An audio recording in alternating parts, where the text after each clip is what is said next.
Guys നമ്മൾ day 4 നമ്മൾ എടുക്കാൻ പോകുന്ന റെമഡി നമ്മൾ വെച്ചാൽ അധികം മെസ്സി അല്ലാത്ത ചില്ലായിട്ടുള്ള ഒരു റെമഡിയാണ് ഗൈസ് എടുക്കാൻ പോകുന്നത്. ഒരു കോട്ടൺ ഡിപ്പ് വെച്ച് നമ്മൾ ഇങ്ങനെ തേച്ച് കഴിഞ്ഞാൽ അധികം മെസ്സി ആവത്തേ ഇല്ല. അപ്പൊ നമ്മൾ അതിന് എടുക്കുന്നത് പൊട്ടറ്റോ ജ്യൂസ് എടുക്കുന്നുണ്ട്, പിന്നെ നമ്മുടെ റോസ് വാട്ടർ എടുക്കുന്നുണ്ട്, പിന്നെ നമ്മുടെ കുറച്ച് തേൻ എടുക്കുന്നുണ്ട്. ഇത്രയും തേച്ചിട്ട് നമ്മൾ കൈ നല്ല തേച്ച് കൊടുക്കും. നമ്മുടെ പൊട്ടറ്റോ ജ്യൂസിനെ പറ്റി അറിയാലോ, നമ്മൾ ഒരു നാച്ചുറൽ ബ്ലീച്ചിങ് ഏജന്റ് ആണ്.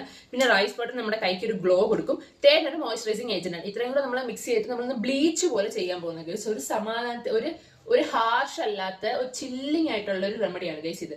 ഇത് തേച്ചിട്ട് നമ്മൾ വാഷ് ചെയ്യാൻ പോകണം ഗൈസ്. അത്രേ ഉള്ളൂ. അപ്പൊ നമ്മുടെ എല്ലാം എടുത്തിട്ടുണ്ട്, തേക്കാം ഗൈസ്. അപ്പൊ നമ്മൾ തേക്കാൻ പോവാണ്. ഇങ്ങനെ വാട്ടർ ടെക്സ്ചർ ആയിരിക്കും ഗൈസ്. നമ്മൾ ഒരു കോട്ടൺ ഒരു കോട്ടന്റെ ഇത് വെച്ച് നമ്മൾ ഡിപ്പ് ചെയ്ത് തേച്ച് കഴിഞ്ഞാൽ നമ്മൾ അത് അങ്ങനെ ഇരിക്കേണ്ടത്. അത് ഇല്ലാത്തതുകൊണ്ട് ഞാനിപ്പോ ജസ്റ്റ് നല്ല മിക്സ് ചെയ്ത് തേച്ച് കൊടുക്കണം ഗൈസ്.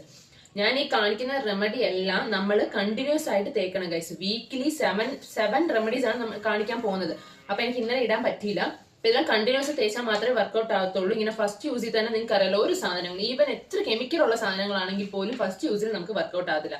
അതുകൊണ്ട് നിങ്ങൾ അത് ആലോചിക്കണം. ഞാൻ ഇന്ന് എത്ര ഇങ്ങനെ ചില്ലിങ് സൂത്തനിങ് സാധനം ഉപയോഗിക്കുന്നത് വെച്ച് കഴിഞ്ഞാൽ നമ്മള് മെഞ്ഞാന്നാണെങ്കിൽ സ്ക്രബും കാര്യങ്ങളൊക്കെ അല്ലേ നമ്മൾ ഫുൾ ആഡ് ആക്കിയത്. അപ്പൊ നമ്മൾ ഇന്ന് നല്ല ചില്ലായിട്ടുള്ള സാധനങ്ങൾ ഇതാ യൂസ് ചെയ്യും. കാരണം നമ്മൾ എന്നും ആ സ്ക്രബ് അത് യൂസ് ചെയ്ത് കാരണം കയ്യിൽ നല്ല റെഡ്നെസ്സും പിന്നെ പോർസ് എന്ന് വെച്ച് കഴിഞ്ഞാൽ ഒരുമാതിരി വരുമല്ലോ. ഞാൻ പറഞ്ഞില്ല സ്കിൻ ടിഷ്യൂസിന് ഡാമേജ് ആവുമെന്ന്. അതുകൊണ്ട് നമ്മൾ ചില ദിവസം ചില ചില്ലായിട്ടുള്ള സാധനങ്ങൾ എടുക്കും. അപ്പൊ ചിലവർക്ക് ഇതിന്റെ കൂടെ വേണമെങ്കിൽ നമുക്ക് യോഗട്ട് മിക്സ് ചെയ്യാം. യോഗട്ട് വളരെ നല്ല സാധനമാണ്. ഞാൻ യോഗട്ട് മിക്സ് ചെയ്തിട്ടുള്ള എന്റെ റെമഡി കാണിക്കാനാണ് ഫസ്റ്റ് വിചാരിച്ചത്. പക്ഷെ യോഗട്ട് ഇല്ല. അതിനിപ്പോ കടയിൽ പോകണമെന്നുണ്ടെങ്കിൽ നല്ല വെയിലാണ് ഗൈസ്. വെറുതെ എന്തിനാ, ഇന്നെന്തോ നല്ല വെയിലുണ്ട്, എനിക്ക് വയ്യ, കടയിൽ ഒരു മൂടില്ല ഗൈസ്.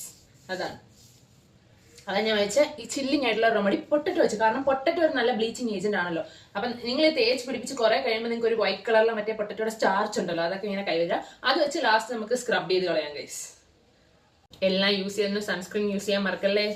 പിന്നെ ഞാൻ ഇത്രയും കഷ്ടപ്പെട്ട ഒരു കാര്യം ഇല്ലാതായിപ്പോ. 20 മിനിറ്റ്സ് ഗൈസ്. അപ്പോൾ നമ്മുടെ സാധനം 20 മിനിറ്റ് കഴിഞ്ഞ് ഫുൾ ഉണങ്ങി സെറ്റ് ആയിട്ട് നമുക്ക് വാഷ് ചെയ്ത് സൺസ്ക്രീൻ ഒക്കെ തേച്ച് നമുക്ക് യൂസ് ചെയ്യാം ഗൈസ്. നമുക്ക് വീക്ക്ലി ട്വൈസ് യൂസ് ചെയ്ത് കഴിഞ്ഞാൽ നല്ലൊരു എഫക്ട് കിട്ടും. അതിന്റെ കൂടെ ബാക്കി റെമഡീസും പ്ലസ് സൺസ്ക്രീൻ യൂസ് ചെയ്തത് നമ്മുടെ സൺ ടാൻ ഈസി ആയിട്ട് മാറ്റാനുള്ളതേ ഉള്ളൂ ഗൈസ്. അപ്പൊ അത്രേ ഉള്ളൂ ഗൈസ്. Bye bye. എന്റെ വീഡിയോ ഇഷ്ടപ്പെട്ടാൽ ലൈക്ക് ചെയ്യുക, ഷെയർ ചെയ്യുക, സബ്സ്ക്രൈബ് ചെയ്യുക. ബൈ.